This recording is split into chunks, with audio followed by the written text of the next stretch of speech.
ಮಾಧವ ಎಂಬ ಭಿಕ್ಷುಕ ಪ್ರತಿದಿನ ಗ್ರಾಮದಲ್ಲಿ ಭಿಕ್ಷೆ ಬೇಡಿ ಬದುಕುತ್ತಿದ್ದ. ಜನರು ಭಿಕ್ಷೆ ನೀಡಲಿ ಎಂಬ ಉದ್ದೇಶದಿಂದ ಅವನು ತನ್ನ ಜೋಳಿಗೆಯಲ್ಲಿ ಮೊದಲೇ ಕೆಲವು ಧಾನ್ಯದ ಕಾಳುಗಳನ್ನು ಹಾಕಿಕೊಂಡಿರುತ್ತಿದ್ದ. ರಾಜನ ಭೇಟಿ. ಒಂದು ದಿನ ಮಾಧವನು ಭಿಕ್ಷೆಗೆ ಹೊರಟಾಗ ಎದುರಿಗೆ ರಾಜನ ರಥ ಬರುವುದನ್ನು ಕಂಡನು.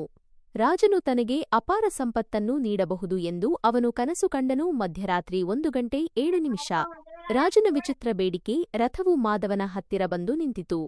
ಆದರೆ ರಾಜನು ಕೊಡಲು ಬದಲಾಗಿ ತನ್ನ ರಾಜ್ಯಕ್ಕೆ ಬರಲಿರುವ ಸಂಕಷ್ಟ ನಿವಾರಣೆಗಾಗಿ ಮಾಧವನ ಬಳಿಯೇ ಭಿಕ್ಷೆ ಕೇಳಿದನು. ಮಧ್ಯರಾತ್ರಿ 2:03. ಮಾಧವನ ಲೋಭ.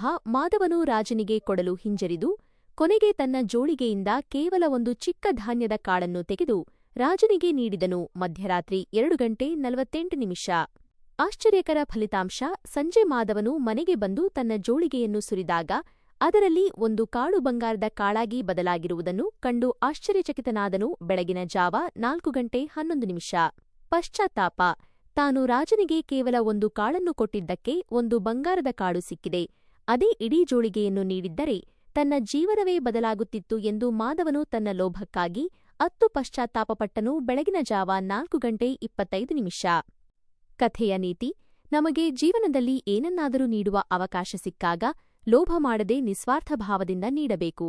ನಾವು ಎಷ್ಟು ಉದಾರವಾಗಿ ನೀಡುತ್ತೇವೆಯೋ ಅಷ್ಟೇ ಪಟ್ಟು ನಮಗೆ ಮರಳಿ ದೊರೆಯುತ್ತದೆ.